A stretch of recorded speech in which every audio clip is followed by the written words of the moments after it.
This is The Download from Sounds Profitable, your daily source for the essential news in the business of podcasting. I'm Gavin Gaddis.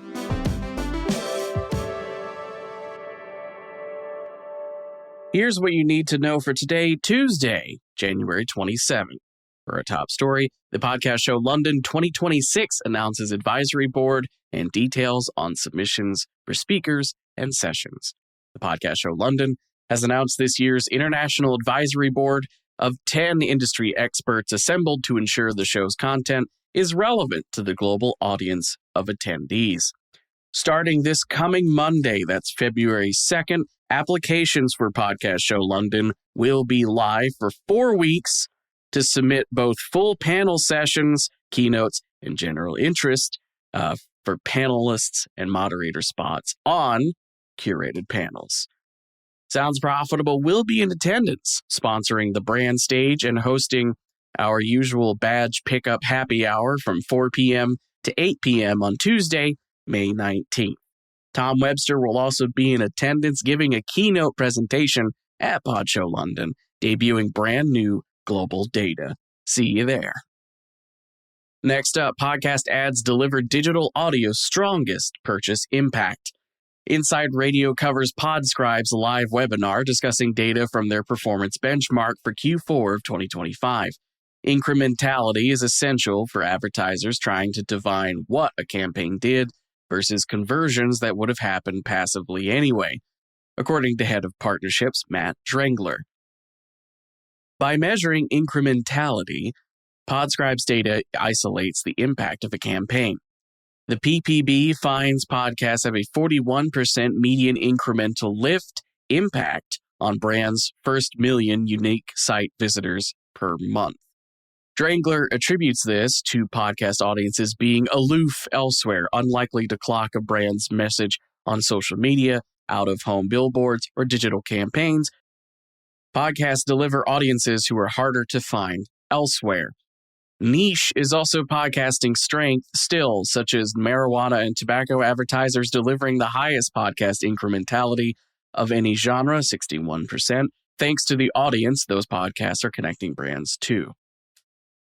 Next up, about half of consumer spending in the United States and UK is now driven by Gen Alpha. Teneo has published their Gen Alpha Consumer Influence Study, a report built from surveying 1,000 children born between 2010 and 2014. The report finds 48% of parental spending in the United States and UK is now influenced by their Gen Alpha kids. While parents being cajoled into buying things by their kid has been a thing since the invention of advertising, modern parents have different influences to contend with than Gen Z last generation. Teneo finds that despite being natively digital, Gen Alpha favors real-world credibility, leaning more on the opinions of friends and family in the real world than influencers online. And the purchase influence of Gen Alpha is reportedly topping $255 billion just in food, fashion, and leisure products in the United States alone. Sure would be handy if podcasting had a burgeoning kids and family podcast scene for advertisers to directly reach those under 16-year-old audiences with authentic messaging, as well as any parents who might be co-listening. In the newsletter version of this, I have a winky emoji here, so I hope you'll pick up what I'm laying down in the audio sphere as well. CoHost releases annual report on the state of podcast agencies in 2026. For this final story, the third edition of the State of Podcast Agencies is built from a survey of 50 podcast agencies around the world. Agencies remain small but strategic, with 76% of respondents operating with fewer than 10 employees, but serving clients ranging from startups to Fortune 500 brands. Key findings include full service being the norm for these agencies, as they largely handle every step of the podcast ad lifecycle. Audio continues to outperform, with 35% of agencies saying audio-only formats deliver stronger performance than video. ROI and analytics remain a key desire for these agencies as they express wanting better attribution tools, listener data, and metrics beyond the download. As for the rest of the news, a Forbes blogger takes a look at the history of history podcasting. From early hits like Hardcore History to current day hits garnering such followings, they're launching tours, such as Lindsey Graham's The Days That Made America tour that's traveling the U.S. this year. Tickets on sale for the March stop in Dallas, by the way. I've linked it in the newsletter today. Friend of the pod, Dallas Taylor, has a new video showcasing how Radiolab creator Jad Abumrad crafts stories with sound. Libsyn has announced an exclusive hosting and advertising partnership with Sean Carroll's Mindscape. Scalable has a new conversation with Hernan Lopez about video's place in the podcasting world, as well as its utility as a promotional tool, even if you don't have a video podcast.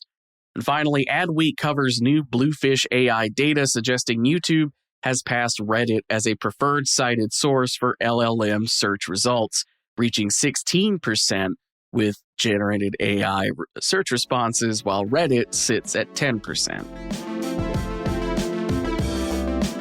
You can find links to everything I just talked about by clicking the one link in your podcast show notes, which will take you to today's episode on soundsprofitable.com, where you can also subscribe to get the newsletter version emailed directly to you every single day, so you can have all those links to click to your heart's content. The download is written and produced by myself, Tom Webster, and Brian Barletta. For Sounds Profitable, I'm Gavin Gaddis, and I'll see you tomorrow.